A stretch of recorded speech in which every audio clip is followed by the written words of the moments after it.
నమస్కారం. ఈరోజు మనం ఆప్షన్ గ్రీక్స్ గురించి సులభంగా తెలుసుకుందాం. ఇవి ట్రేడింగ్కు చాలా ముఖ్యం. ఒక సాధారణ సమస్యతో మొదలు పెడదాం. శుక్రవారం ఒక ఆప్షన్ కొన్నారు అనుకుందాం. సోమవారం చూస్తే మార్కెట్ కదల్లేదు.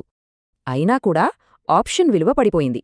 చాలామంది ట్రేడర్లకు ఇది చిరాకు తెప్పించే విషయం. ఇంకో ప్రశ్న, ఇండెక్స్ 100 పాయింట్లు పెరిగితే ఆప్షన్ ప్రీమియం కూడా 100 పాయింట్లు పెరుగుతుందా?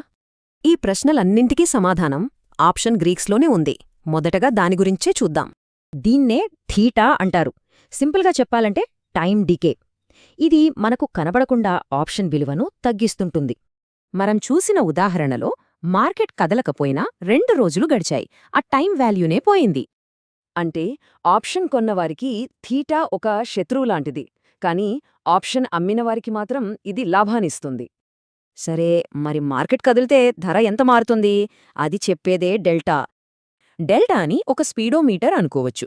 ఇండెక్స్ కదిలితే ఆప్షన్ ధర ఎంత వేగంగా మారుతుందో ఇది చెబుతుంది. యాడ్ ది మనీ ఆప్షన్స్కి డెల్టా సాధారణంగా 0.5 ఉంటుంది. ఇది చాలా ముఖ్యమైన పాయింట్. అంటే ఇండెక్స్ 100 పాయింట్లు పెరిగితే ప్రీమియం సుమారు ₹50 పెరుగుతుంది అన్నమాట. కానీ డెల్టా ఎప్పుడూ ఒకేలా ఉండదు. ఆప్షన్ ఐటీఎం, ఏటీఎం లేదా ఓటీఎంలో ఉందా అనే దాన్ని బట్టి మారుతుంది. అసలు డెల్టా ఎందుకు మారుతుంది? ఇక్కడే మనకు గామా పరిచయం అవుతుంది. డెల్టా అనేది స్పీడ్ అయితే గామా అనేది యాక్సిలరేటర్. అంటే డెల్టా ఎంత వేగంగా మారుతుందో ఇది చెబుతుంది. ఆప్షన్ ఓటీఎం నుండి ఐటీఎంకి వెళ్లే కొద్దీ దాని ధరలో మార్పు వేగం ఎలా పెరుగుతుందో చూడండి. చివరిగా మార్కెట్ కదలకపోయినా కొన్నిసార్లు ధరలెందుకు మారుతాయి? దీనికి సమాధానం వేగా. వేగాకి అసలు ధరతో సంబంధం లేదు. భవిష్యత్తులో మార్కెట్ ఎలా ఉంటుందనే అంచనాలపై ఇది ఆధారపడి ఉంటుంది. మార్కెట్లో భయం లేదా అంచనాలు పెరిగినప్పుడు ఆప్షన్స్ ధరలు కూడా పెరుగుతాయి. దీన్నే హై ఐవి అంటారు.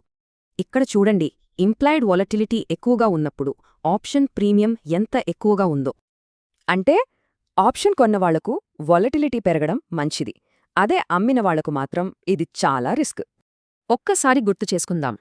తీటా, డెల్టా, గామా, వేగా ఈ 4 కలిసి ఆప్షన్ ధరని నిర్ణయిస్తాయి. వీటిని సరిగ్గా అర్థం చేసుకుంటే గెస్ వర్క్ కాకుండా స్ట్రాటజీతో ట్రేడ్ చేయవచ్చు. ఇప్పుడు ఈ గ్రీక్స్ గురించి తెలిసింది కదా, మరి మీ నెక్స్ట్ ట్రేడ్ను ఇవి ఎలా ప్రభావితం చేస్తాయి?